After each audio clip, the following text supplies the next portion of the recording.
So, what are your names and where are you guys from? Oh, my name's Alex. I'm from Tewksbury, Massachusetts. I'm Joe. I'm from Drake. We grew up in Tewksbury. Awesome. So not that far away, you guys? No, Right actually around the best corner. friends. Yeah. So. What game did you guys play today? We played the Zombie Survival. That was it was a lot of fun.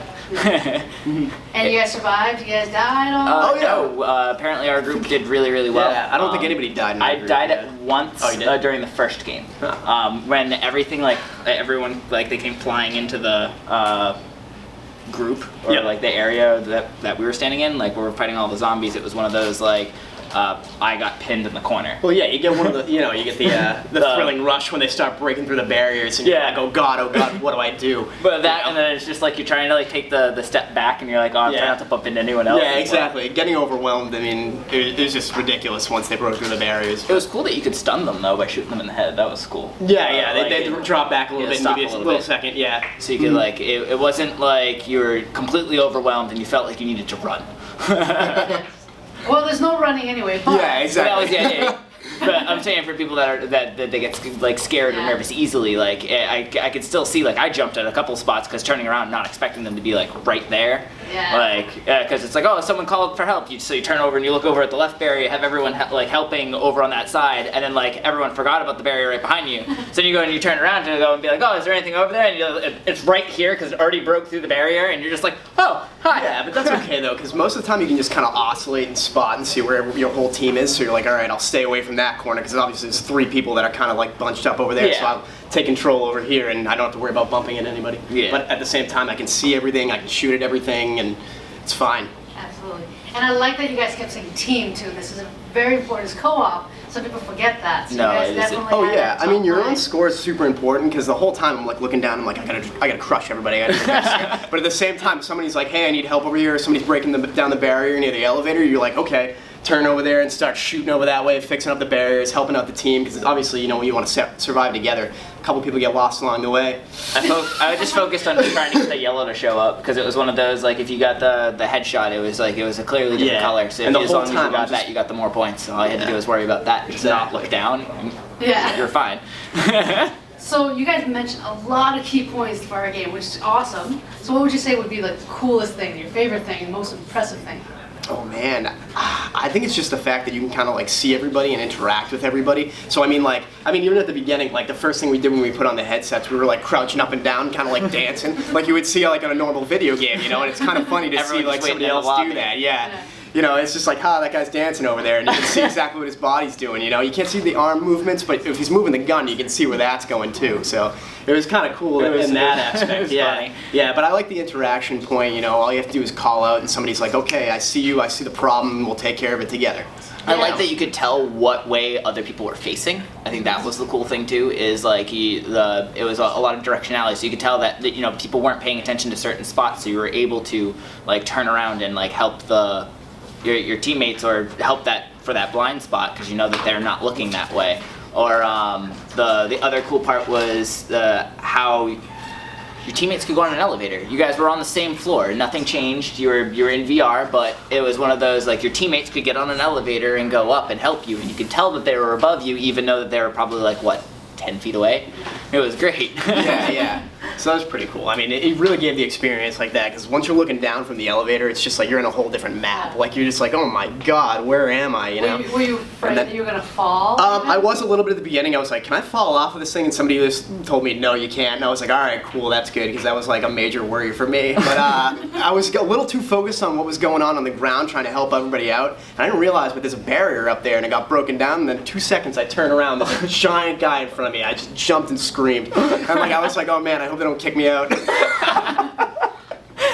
You had to be really close for you to scream that loud. I mean, I turned around, it's immediately right there because I didn't know there was a barrier there. So all these guys started breaking through, and I'm oh, I'm fine up here. I'm in an elevator. They can't reach me. That's what happened when You're not safe. the SWAT guys, the ones with the heavy armor, the barrier had broken, and as soon as the barrier broke, I didn't shoot the wrench yet, and 4 or 5 of the SWAT guys landed in the spot, so you can't build the barrier. No, man. So it was just oh no. Which is realistic. Yeah. Oh, yeah. It was- You can't just build under a zombie. You gotta Yeah, it's no, oh yeah. no, we're just gonna pile you with stuff. You gotta Yeah. take care of what's in front of you before you start doing those things. But yeah. So would you say that MindTrek VR met your expectations, exceeded your expectations? I would say definitely it exceeded. I'd say For it me. met my expectations. It was exactly what I thought it was going to be, and it was what I wanted it to be. Like it was great. Yeah, I think it definitely exceeded my expectations because I've done a few virtual reality things before, but I've never gotten that intimate with like a group of people in it. Yeah. Yeah, because mostly virtual reality is like a solo experience. Exactly. where Yeah, don't you do have your a lot thing. of It's the- mostly computer based, you know. And it was just great to have some other people around to experience that with and be able to share that and help out. And most of the big virtual reality games, like just in general, like even if you can play them online, they're hard to play because there's not a lot of people that either own a VR system or they're too fast paced and they can make you motion sickness. At no point did I feel like I had motion sickness in Awesome. there. And I didn't wear my glasses. Like I was able to see everything and not bump into anyone. So that was the best part. That's awesome. Might have been because I'm nearsighted, but it's a little bit different. But you could adjust it. So Yeah, that's well, fine. it was one of those, as soon as you put it on, because the screen is like this close to your face, it's one of those, it's like holding your hand here. Can you see all the details on your hand? You're gonna see everything on the screen. So it's one of those, it makes it a little bit easier, even the lens adjusting, it was just making it so it wasn't blurry. Right. But that was more or less like you're gonna have to do that even if you wore glasses, or even if you didn't wear glasses in general and you had perfect vision, you're still gonna have to adjust it to your eyes in general. So it was easy because I was nearsighted. Yeah. I feel like if I had like reading glasses and I couldn't read, and you know other people, they always have to hold things really far away from them to see it. Same kind of idea. I feel like I'd have a little bit more trouble then because you can't see anything this close. But because of nearsighted, I feel like it was Yeah. really easy.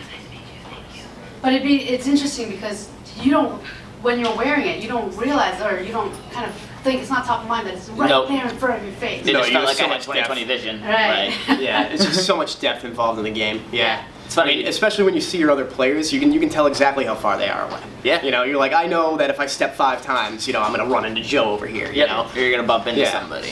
So it's just like, it's okay, all right. But it was funny because as soon as you take off the headset, because I'm not wearing my glasses, it's like, oh, I'm back to reality where I can't see anything. Yeah. But they gave you back your glasses, you're good to go. You're good to go. You can Yeah. navigate. So when do you think that you would want to come back to MindTrek VR? Oh my god, as soon as possible. I'd like to do it again if I could. Yeah, can I just go home, grab a couple friends, and come back? Yeah. Like, Yeah. Oh my god. my 2 roommates. Oh my God, 100%. yeah. Oh, they were so. One of my buddies, he's also a coworker of mine. He usually does these kind of things with me, where it's like we'll go and we'll just adventure and try something new, or try something that we haven't done yet, or in a way, shape, or form. But he was working I today. lucked out. So he was working today, so he couldn't go. So it was one of those like I could have offered it to the girlfriend, but she's not a big gamer, and it was one of those. She was like, I'd rather you go with someone that would enjoy the experience and be able to help. Yeah. So it was one of those. I turned to my best friend. So I mean, not only the person that, I but it was played like games. super easy to transition in this because we grew up on zombies. Zombies has been like a huge part of our life. Like, play the video games, watch the Weather movies, hordes. the TV shows. Yeah, exactly. We have been actually. I remember sitting on a porch when we were 13, 14 years old, talking about a game like this. Like, we're like, we just can't wait for a first-person zombie shooter to come out where it's cooperative, and we can work together towards like one goal. So I mean, like they kind of captured that on some of the like home systems and the consoles, but I But mean, this is nothing just like this. nothing like this. It Yeah. just blows it out of the water. That's awesome. Kind of making me feel like a dream maker here. Honestly, no, seriously, Almost. because like, yeah. That's awesome. Well, thank you guys so much. Your input is very valuable to us. Brad is right there, and he's gonna walk you through some post-interview stuff. And again, thank you for